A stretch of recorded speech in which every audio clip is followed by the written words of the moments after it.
I have a family commitment that I cannot miss, so I will be away for the next 4 lectures.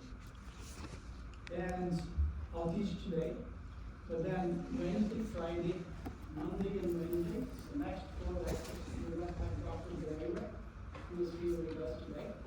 He's going to continue from the portion that whatever I can do with.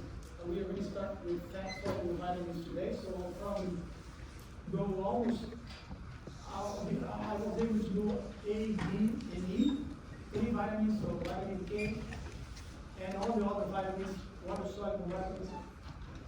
Dr. Daida will actually be with me and teach every week. Then I'm back on the 14th of March, and that day we are going to have a review session, which is the same thing that we did for exam 1. It's going to be with me and Dr. Joss. We're going to be here and do a review section of lipids and protein, because on the 17th, which is a Monday, is exam number 2. So exam number 2 only covers fat and protein, nothing else. So everything that we're going to teach from today on, it's not going to be on the second exam. It's going to be in the final exam. Okay? Today is not on the final exam, on the second exam. It's on the final. All right? So you have 2 topics to cover for exam 2: lipids and protein. So what Dr. Dyer is going to be teaching you is exactly the same material that you have there. The slides, the same material that I have in the book, so nothing changes, everything's the same. The only difference is that I have to stay away for a little bit more, and then he'll take over, and then I can come back, and we continue, and we go all the way to the end, I promise. There won't be any switches again. Alright? Thank you, Daniel. So if you need anything, you can always talk to him after class like you do with me. He'll be here with you. Okay? So let's start. So usually we divide vitamins in 2 groups. We have the fat soluble and the water soluble. And we learned about this because we said that the fat solubles are, as the name says, they require fat to be as a medium to be dissolved so you can absorb it. Water soluble are the ones that you can more easily absorb because the water is what really permeates our body, so it's easily absorbed. So we're going to start with the fat soluble first. So we're going to talk about A, D, E, K. I don't think I'll be able to do today, but at least the 3 ones fat soluble will be.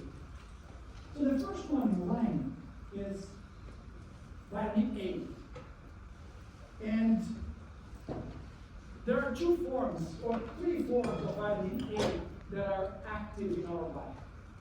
One is called retinol, the other one is called retinol.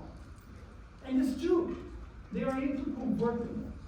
So retinol can become retinol, retinol can become retinol. So your body has the ability to convert one another, or make both of them just into convert.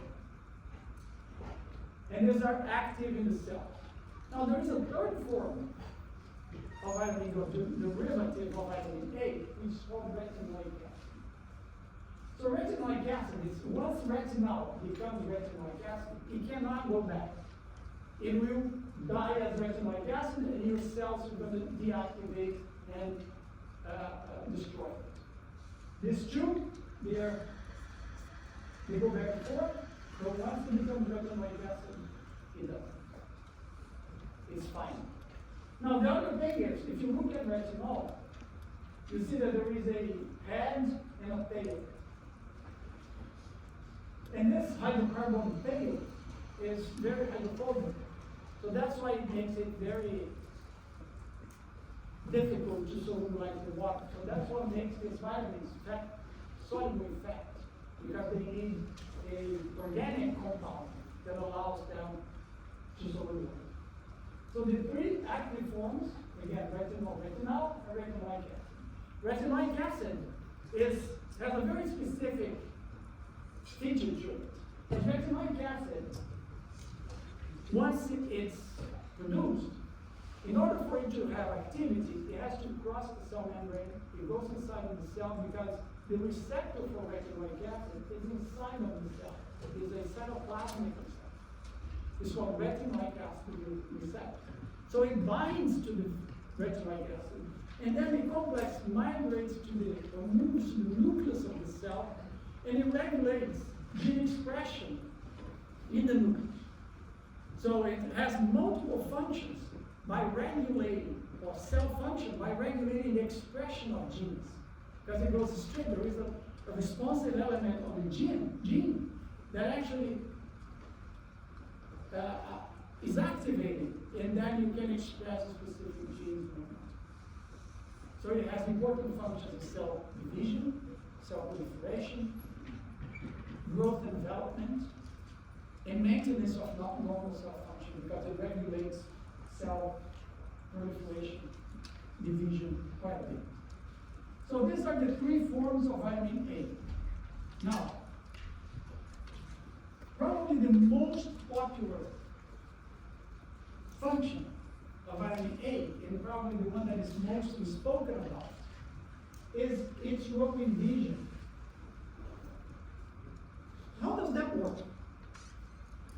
So in order for you to be able to see what you see, is because in your eye, you have what's called the rod cell that contains rhodopsin. So rhodopsin is a structure that composed of two things, a protein called opsin and vitamin A, retinol, in the cis form that we call. So those together, and you see what the cis and trans means here. So the cis retinol binds to opsin and is in your eye sitting there. When light, if you go from a dark room and you get into a place where there's light, that light will hit your eye and it will cause the separation of the visible light, causes separation of opsin and cis retinol. They separate each other. So when that separates, it creates an electrical potential in your optic nerve. And that electrical potential travels to your brain and actually gives the message to your brain cells, forming the image that you see. So when you look at me and you see me here, it's actually the image is formed in your brain. But the light triggers this mechanism in your eye. And that's the separation of opsin from cis retinol. Now this is a cyclic process. Why do I say this? Because cis retinol quickly becomes trans retinol, but it goes back to cis retinol and binds again to opsin and forms rhodopsin in its intact form again. So it's a constant process of separation, reconnection, separation, reconnection. This is what you're going through now. When the light in this environment is actually getting into your eye, so you have that constant separation, reintegration, separation, reintegration. And this keeps acting, forming this electrical activity that keeps forming the image in the brain. Yes? So can a loss of vision be due to deficiency in vitamin A? If you are deficient in vitamin A, you have what's called, when it's dark, you can't see properly. It's a symptom, and it can lead to severe limitation or impairment in your vision. But assuming that's reversible? It is reversible if there's no other damage in your eye that compromises or that affects any other structure that is not reversible.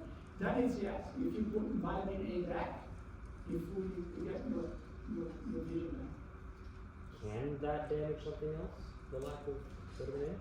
Well, usually if you have lack of vitamin A, if there's atrophy or some other effect in your eye, then it might.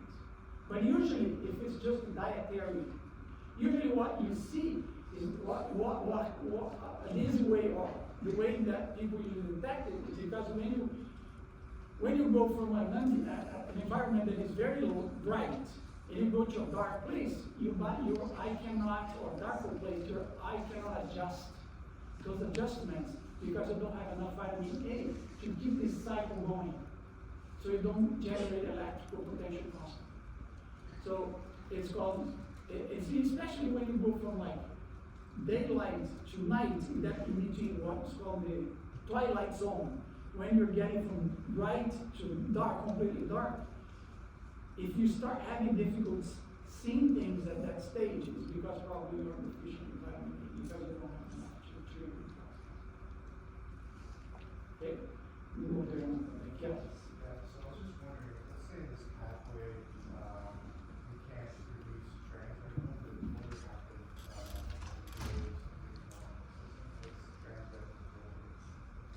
Well, if you don't have vitamin A, you cannot make it. Because your body, again, this is a vitamin that you don't make it. You have to get it from the diet. So that's why you need period vision. Now, you are not born, you can be born with a defect in other structures, but you are not born with in a defect with retinol, because retinol comes from outside. So it's the light that makes it. See, the cis configuration means that it's, see this, angular, dense structure. So this is what vitamin or cis configuration is when it's naturally free, and it assumes this configuration.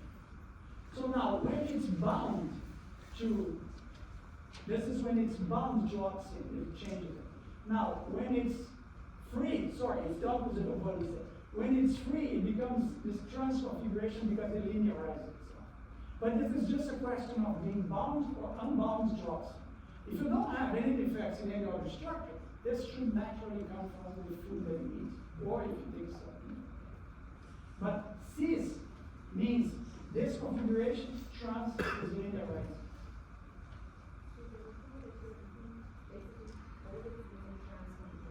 Well, you need both. Trans and cis, you have both. What makes the difference is that when it is bound to oxygen, it kinks it, it bends it. Basically, you're getting, if it's free, it's in the transfer. Okay? Yeah.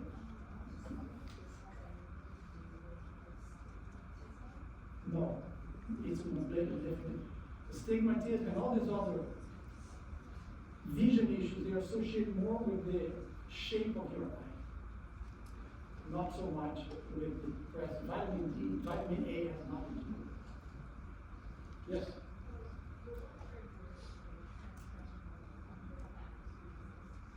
It's a spontaneous reaction.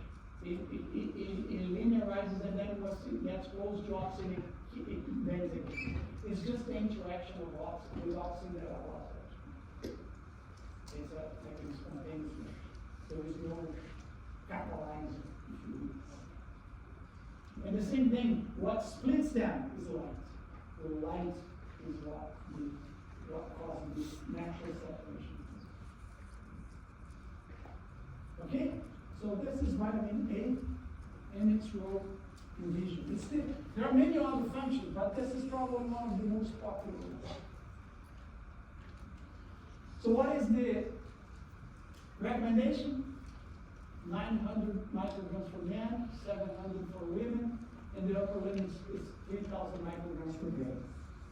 The difference between men and women is because women have a little bit more fat than men, so they can store more, so they don't need to take as much. Because again, it's a fat-soluble vitamin, so you store it in your adipose tissue. An easy way for you to visualize this is if you eat a lot of carrots, or if you eat a lot of papaya, this yellow fruits or yellow foods that contain lots of vitamin. Actually, they contain a product called beta-carotene. It's not actually vitamin A, fully active yet. It's a precursor of vitamin A. Your body transforms them into vitamin A. So, but there, if you eat a lot of carrots or papaya, things like that, your skin turns yellow, especially the palms of your hands. And that's just because the adipose tissue stores the vitamin A there, and it's yellowish. There's no problem at all. It's not toxic. It's just a visual, but there's no toxicity because it's not a fully active vitamin A yet. It's a precursor. But you store it. If you need, you can mobilize, and you can actually make it into fully active vitamin A. So where do we get it? You can get it from animal products. Beef liver is probably one of the most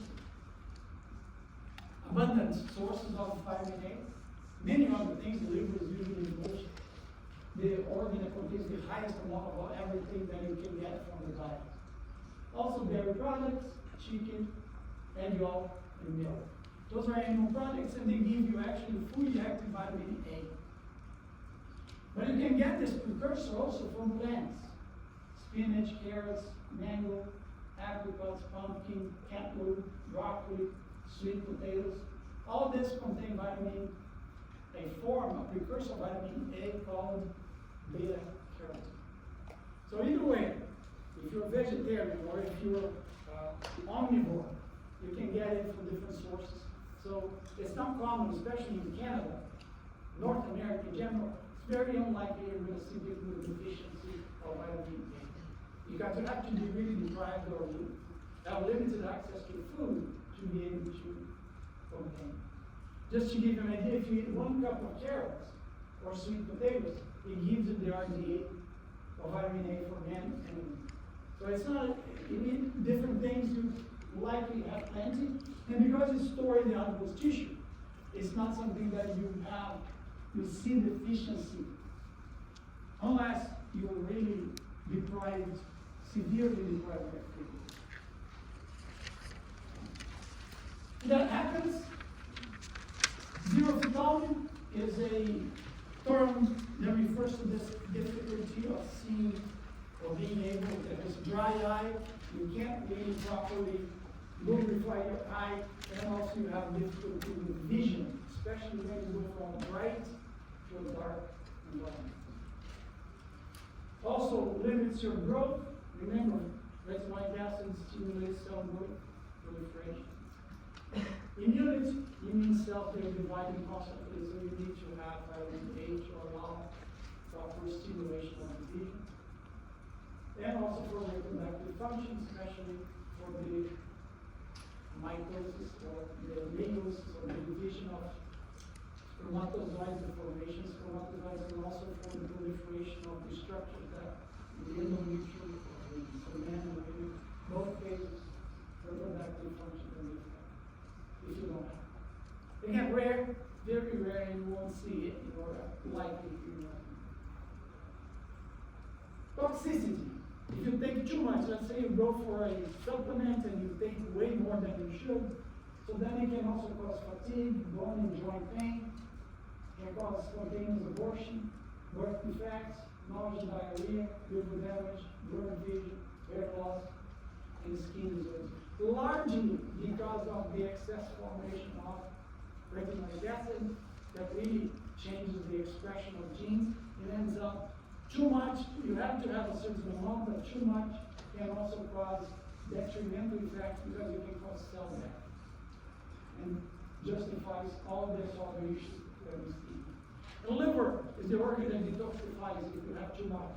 That's why it also causes damage to the liver cells. It's an organ that is usually very concentrates quite a bit of it, and it's responsible for detoxifying the body. This kind of goes for all vitamins. Would you say that it's kind of difficult to overindulge in vitamins without supplements, only whole foods? Well, it doesn't go for all vitamins. The reason for this is because if you're talking about water-soluble vitamins, that's not an issue because if you take more, you accumulate. So it goes out. You eliminate them in the urine, so you don't have much of a problem with accumulation. Vitamin A and some other fat-soluble vitamins, they have important effects. They regulate gene expression. Vitamin A and vitamin D are two of them, those that actually regulate. So vitamin A can cause this detrimental effect, especially because you accumulate in your body. And as such, it can cause damage because you don't eliminate it. So then you're exposed a lot more to that then. Okay, so it's not, again, I'm not a proponent of supplements. Very rare case, we're gonna talk about vitamin D, you see that. But I'm not a big proponent of supplementation because if you eat well, you should get pretty much everything from the diet. Now, if you're low in something, then it makes sense to supplement. But supplements, they work if you're lacking it. If you're not giving more beyond what you already have, it does no good. Sometimes it can even be detrimental. So, there has to be a very good reason for you to opt for supplements, because otherwise you're probably wasting money and not helping your body at all. But there are some cases that we're going to see next, because the next in line here is vitamin D. Also, an important fat-soluble vitamin. And there are two forms of that. The D2 and D3. D2 is what you find in plants, and it's called herbocalciferol. And in animals, and especially the one that we produce in our skin, it's called cholecalciferol or vitamin D3. So there are two options. Now, the way it looks, the molecule, it comes from cholesterol. So what happens is that, remember when we looked at the steroid nucleus? What differs vitamin D from cholesterol is that you have a broken ring. See, you have 1, 2, 3, 4. This ring here is broken, it's open. And this is what forms, and it's called steroids, because these are, one of the 4 rings is open or broken. So when you produce vitamin D in your skin, what happens is that the UV light breaks that ring. And that's what forms the first precursor of vitamin D in your skin. So UVB light does that, starts the process. Again, D3 is from animals, D2 is from plants. So you have different sources of that you can obtain vitamin D. So the sun hits your skin, converts cholesterol into 7-dehydroxycholesterol, and it is what we call free vitamin D3. It's that open structure, but not active. It's not fully active yet. What does it take? So vitamin D now has to migrate from your skin, gets in your blood, and goes to your liver. In the liver, there is an enzyme called 25-hydroxylase. What this enzyme does is put hydroxyl group on vitamin D. Still not fully active. It requires one more step, and it goes to the kidney. So in the kidney, there is another enzyme called 1-alpha-hydroxylase, because that will put another hydroxyl group in the position 1. So 25 was in the liver. Position 1 and 25 is the carbon number that you have in the liver. So carbon 1 is alpha hydroxylase in the kidney, carbon 25, alpha 25 hydroxylase in the liver. Now, once both of them are hydroxylated, then you form 125 dehydroxy D3 or calcium triate. This is free. This process of activation usually takes a week or 2 to take place. So that's why you need to have a continuous supply of vitamin D in your body, because this requires time to be activated and be fully functional. Not only that, vitamin D, once it's used, it's deactivated. So it's a single use vitamin. You cannot recycle it. If you use, it's gone. So you need to replace it. Alright? So what are the main functions of vitamin D? Regulate calcium metabolism. Calcium is crucial. It's a mineral that participates in pretty much every single reaction in your body. It's important for muscle contraction, nerve impulse transmission, electrical potential, electrolyte balance.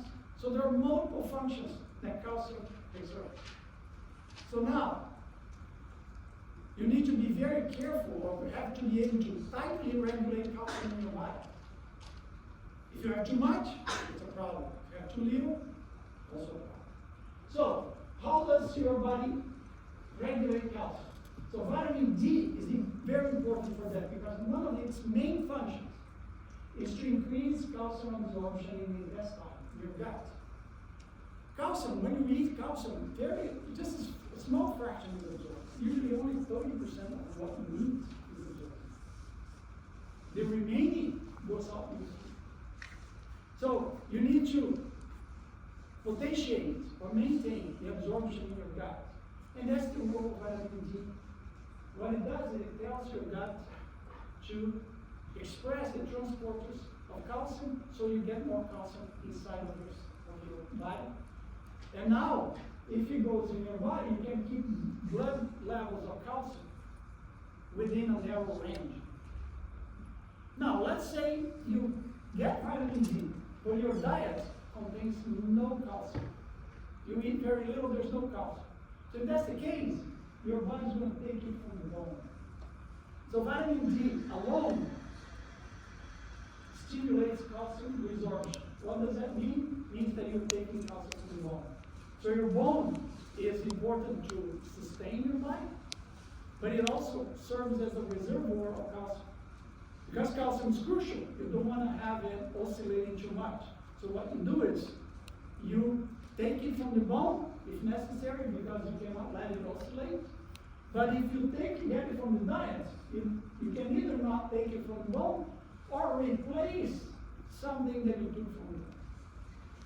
So again, a constant supply vitamin D and calcium from the diet will allow your body to maintain all the structures functioning properly, and you don't need to take calcium from the bone. That's probably the most common or most commonly spoken about function of vitamin D, to maintain your bones strong. Why? Because it allows you to get calcium from the diet, so you don't have to take it from the bone. But you will take it from the bone if you don't get it from the diet. So again, it's an important regulator. Your calcium is crucial. You can't afford, you cannot afford to let it fluctuate freely. It has to be tightly regulated. Otherwise, you'll mess up.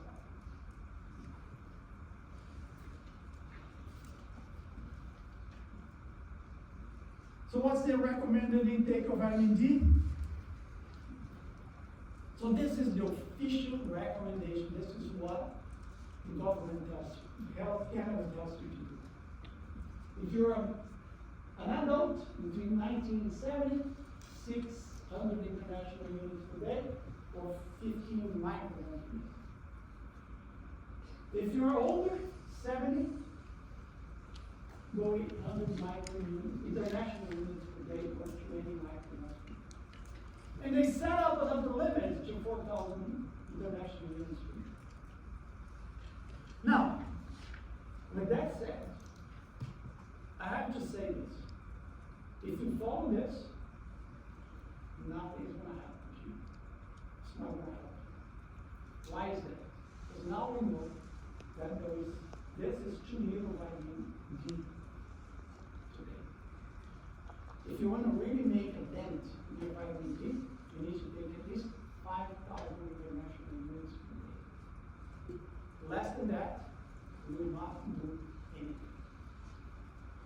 Well, why does the government recommend this? Because there is a lot of reluctance in changing it, and it takes time for these recommendations to be altered. Because it has to go through a lot of different stages to get to there. But it's going to happen at some point. What I'm trying to say here is, and it's important that you keep in mind. Best thing to do, measure vitamin D. If it's low, less than 50 nanograms per ml, you need to supplement, which is very likely the case. Why? Because in Canada, we don't get enough sun exposure. Especially, in the winter, we don't need to even, I think it's a given, right? Because we are covered all the time, and we have very little exposure to sun at all. So, you need the source of vitamin D that could be the sun. You don't have it. Now, there is another important problem in Canada. Even in the summer, because the latitude that we are at, When the sun, UVB light from the sun hits the earth, the angle is in such a situation that it does not penetrate well.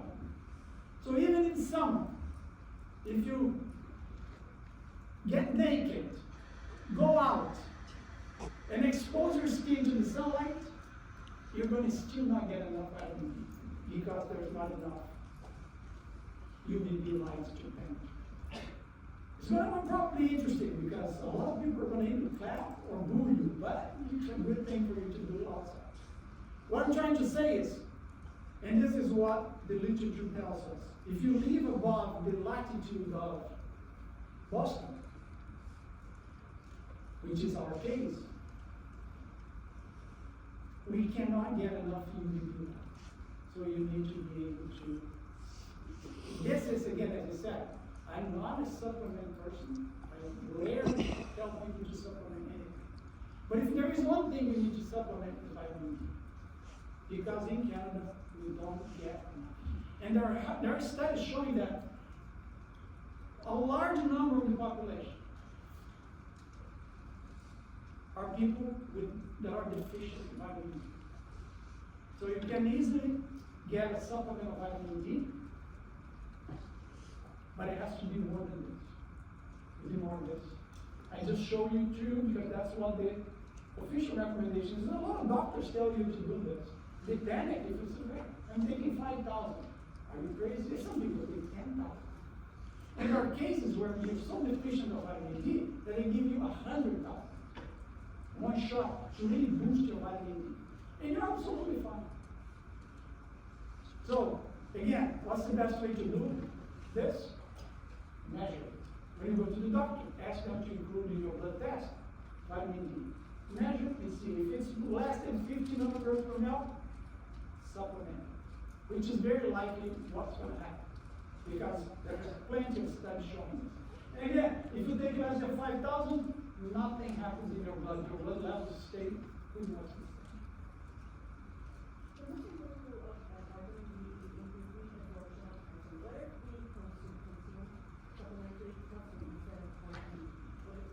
No, if you take calcium, and it has been done before, people used to take a lot of calcium, especially for elderly people, you give a lot of calcium. When you take a lot of calcium, first absorption rate is slow, because your body is not, you only absorb a small fraction. Even when the best case scenario, you're going to absorb approximately 30%. And if you take a lot of calcium, what's going to happen? Calcium is going to go into your feces. It causes constipation, because it forms crystals, it makes you look like rock. It's not fun. So, and the other thing is this, they notice that in people who take a lot of supplements of calcium, they actually have higher rates of stroke and other complications, cardiovascular. So, when you take it from the food, when it comes in the food, is one thing. When you put it in a capsule, concentrate it and give it to people, it's not as insane. So the best way here is, don't worry about the calcium, worry about vitamin D. Because vitamin D will tell your gut to absorb more calcium, so there are plenty of foods that you can eat, dairy, and some vegetables that you can eat, broccoli, that contains calcium. Different amounts, but your body will absorb more, the more it's primed to do so. So, vitamin D should be the focus here, not the calcium. Although here we don't. D3. Yes, D3 is more quickly absorbed. It's better. If you're going to take a supplement, go with D3, not D2. D3 is better.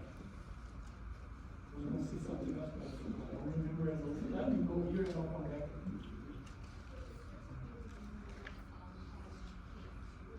Oh yeah, that's what I was going to say. What usually you see is a combination of D3 and K2. Why is this? Because vitamin D will tell your gut to absorb calcium. K2 will tell your body, once the calcium is inside, to put it in the bone. So they work together. One absorbs, the other one stimulates to put in the bone, because that's where you want to have. You want to have some circulation, which your body does regulates quite well. But the excess, you want to put it in the bone. You don't want to have it accumulating in other tissues. because it can cause calcification of soft tissue. So that's why they usually combine D3 with K2. Okay, so that's a good combination. Let me go there and open that. Okay. Yes. I just wanted to know before I have something to do with vitamin D, which are like 1,000. I have to take 5 to reach that. You can either take 5 if you buy the 1,000, but now you can have the 2,500. You've got extra strength. If you go to grocery shop, I yesterday bought it. It's not expensive. I think you're going to pay probably $10, something like that. You can buy 180 pills of 2,500 each. So then that is big cheap. Or like on the back of the where it said like take 1. Ignore that. Ignore that. Yeah, this is because that's what the government tells them. I mean, you cannot prescribe. And people are afraid because they think, well, it's a fat soluble vitamin, it can be toxic. If you take too much, it's going to destroy you. So then people get afraid. And I understand, until this recommendation is changed, we are going to have to, that's why I show what the government tells you, and I show you also, tell you what the research, the science, current knowledge of this actually tells us. Because there are plenty of studies where they actually take, if you measure the blood concentration, it won't change at all until you reach 5,000. And depending on the case, you can take 10,000. And I know a lot of people take anything between 5,000 and 10,000 because that's what really. And again, how do you know if it's working? Measure it. So if you go to the doctor, ask them to include in your blood test vitamin D. It's not hard to do, it's easy. They are reluctant to do this, but insist, because then you know. Because most people don't know they are deficient in vitamin D. It's the only thing that I think that we should be concerned and use a supplement, especially in Canada. If you live in the tropical areas where you have plenty of UV light and you expose your body to the sunlight, good. Another thing that's another issue in Canada, not only we don't get enough exposure to sunlight, when you have a chance to go out, they tell you to put a sunscreen, which blocks it more. So in any case, you're trying to prevent one problem, but you're causing a whole host of other problems. Because you need to have vitamin D. And by the way, vitamin D is a sunscreen. It serves, your skin produces it, and it serves as to block also the effect of the sun. So it serves as a sunscreen. So much so that you get it when you expose your light to the sun. Again, people don't usually talk about it, but that's important. Another crucial thing important about vitamin D, if you're going to take it with facts. Why do I say this? Because remember, vitamin D is absorbed via chylomicrons. Chylomicrons, they are the vehicle that carries fat and fat-soluble vitamins. So if you're going to take vitamin D, don't take it with water. Take it when you eat. If you eat eggs, bacon, avocado, or things that contain fat, take your vitamin D at that time, because that will boost your absorption of vitamin D. That's another important thing that is completely neglected. Not only they tell you to take little, but in little, usually, they don't tell you to take it with fat. Don't be afraid. And if you want, there's plenty of literature. This is like this abundant literature. It's not even, it's hard to keep up with it now. It's published more.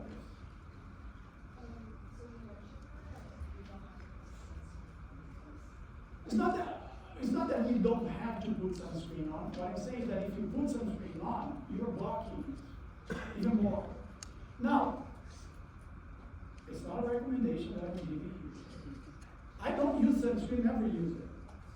And I grew up in the tropic, where I had like sun all day. I don't get sunburn. A lot of the sunburn has to do with the type of fats that you eat.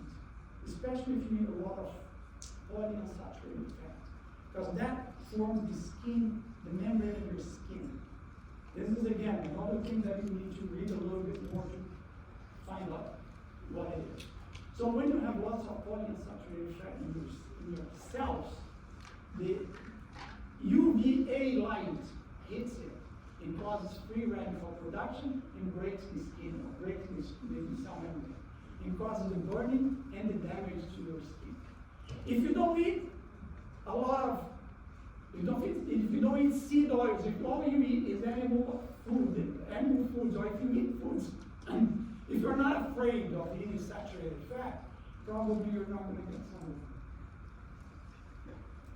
Now, do I recommend people to do this? No, because I'm telling you what the experience I have and what the literature tells us is actually showing us now.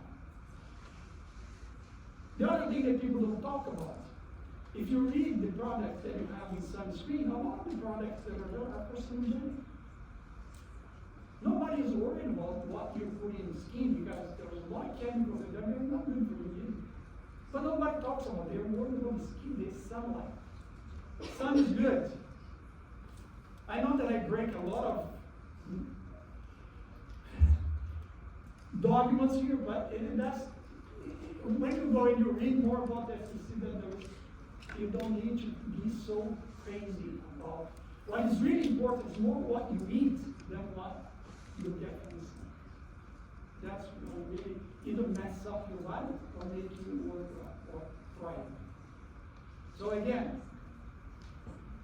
if you don't want to transition, you still want to use, you can do both. You can still use some sunscreen, but make sure that at some, especially whenever you have an opportunity to expose your body to vitamin D, to sunlight, use. Or if you want to use sunscreen, you can use that, but make sure that you take a supplement because then you can provide. If you're afraid it's not wrong, it's crazy, I'm not going to fall like this, he wants to kill you. Take the vitamin D and keep doing what you're doing. There is no, both ways it can work. What I'm saying is that before we invented sunscreen, I mean, everybody was frying every day. All of a sudden, sunscreen became essential. So what about my parents, my grandparents? They never even, they're not even part of the class. My father's turning 100 next week. That's why I'm not going to be here. Because I'm going to be birth. Never used this sunscreen, never. Lives in Brazil, in a place where it's hot like hell. So, just saying. I'm not saying that it's true for everyone, but just food for thought for now. So where do we get vitamin D? Eggs, fried fish, salmon, mackerel, sardines, tuna, because these are naturally fatty fish that contain vitamin D. Milk, infant formula, I don't think it's good, but they recommend, they enrich with vitamin D. Same thing with margarine. I would never buy it, but they enrich it. If you go with butter, because the Canadian government tells them to do so. Yogurt, cheese, they are also made with vitamin D fortified milk, goat milk, and some beverages, plant-based beverages. They put in soy, they also put vitamin D. Orange juice, again, they're all added with vitamin D. I don't think I'll be able to finish everything, but I'll try. So if you're deficient, never happens in Canada, very rarely you're going to see people deficient of vitamin you can be deficient of vitamin D, but very rarely you're going to see this issue. So on rickets in children, the legs usually, because the bones are not strong enough, as the child grows, the weight of the body bends the bones. So they have this bone bend. So it's called rickets in children. But in adults, you see two other conditions called osteomalacia, which is soft bones, or osteoporosis, which means that you lost quite a bit of calcium from the bone. Toxicity. You have to, if you take too much, which is again very difficult to do, you can have hypocalcemia, which means that you have too much calcium in your blood. And then it can start accumulating in soft tissues that I mentioned before, kidney, liver, and heart. So that's why the combination of K2 with vitamin D is to try to avoid any potential, again, which is very rare to occur, but it could be because of that. Now, if you have too much calcium, it also messes up the function of organs. It can make you weak because your bones, your muscles cannot contract and relax properly. You lose appetite, you can have diarrhea, confusion, mental confusion, vomiting, and again, excess, due to the excess amount of calcium. But again, unlikely to occur. Very unlikely.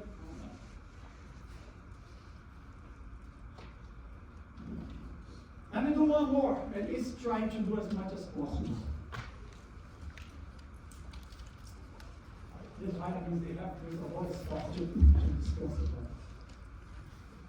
about. Vitamin E. So vitamin E, again, we have two forms, alpha-tocopherol, alpha-tocotrienol. And you have a head and a tail, similar to what we discussed before for vitamin A. And its structure in the head is called the chromatinol ring. And the chromatinol ring has three positions, carbon 5, carbon 7, carbon 8, which are highlighted here in red. This is where you can either have a methyl group or a hydrogen.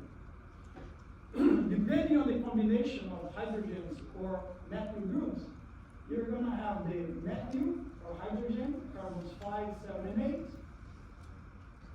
8, make the variants beta, gamma, and delta, because you have alpha, beta, gamma, and delta. These are variants of vitamin D.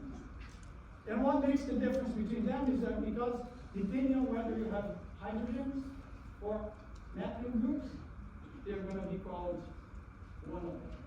But they are fully active, and you get a mixture of them in the foods that you eat. There's some different isoforms, and they are all active.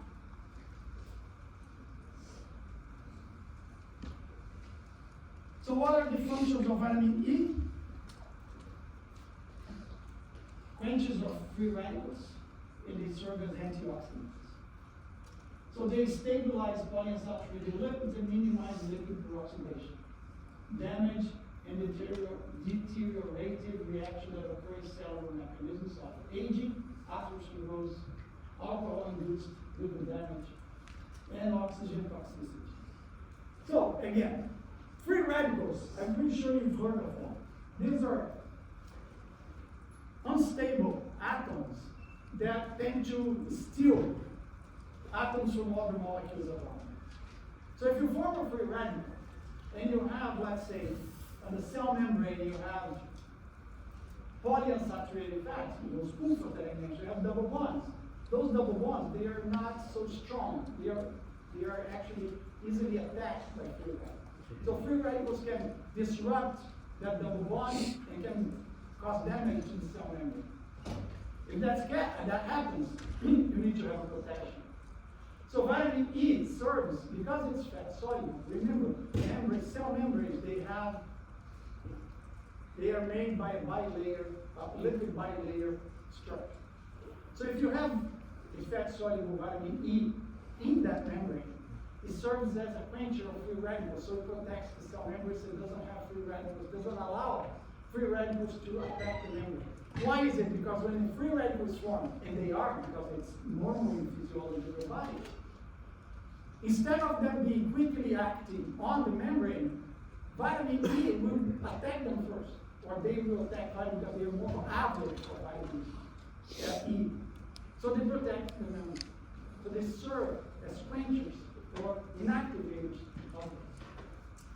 And that's why also vitamin E is popularly advertised or sold as an anti-aging, anti-atherosclerotic, or anti-free radical formation. Why? Because free radical formation is associated with aging and atherosclerosis. There is no scientific evidence that if you take a supplement of vitamin E or if you use a cream with vitamin E, they're going to be better off. There's none. But that's the way people make money with it. And they sell it as a product that has anti-aging effect that protects your cardiovascular system when there's no evidence of that. If anything, when they try to supplement people with vitamin E, instead of improving or reducing, they increase mortality. So there is a dual effect with vitamin E. And the reason for this is because if you take too little, you don't have the protection. But if you take too much, vitamin E becomes a pro-oxidant. Instead of protecting, it actually forms free radicals. So this is one of those examples that a little bit is fine, too much is bad. So you need to find, you don't play around. It's not the idea that if little is good, a lot is a lot better. It doesn't work with vitamins. You have an optimum. So for men, 15 milligrams per day, and 1,000 milligrams per day is the upper limit. We bear this in seeds, wheat germ, almonds, vegetable oils, and whole grain cereal. That's where you get vitamin E. Basically from plants, they contain fats. They are obviously part of the structure.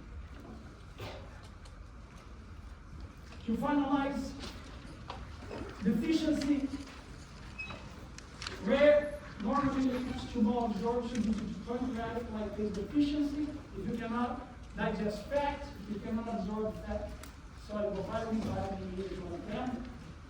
If you have gallbladder issues, hepatobiliary disease, or genetic defects in lipoprotein metabolism that you cannot properly absorb lipids, so you cannot absorb vitamin E.